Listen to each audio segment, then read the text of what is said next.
Bismillahirrahmanirrahim. Sahih Bukhari Hadith number 194. Sahih Bukhari Hadith number 194.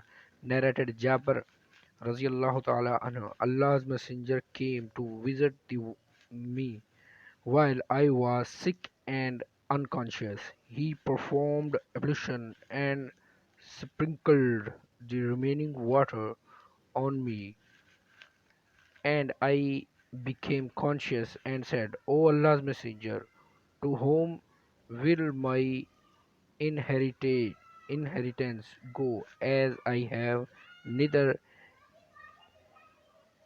nor descended.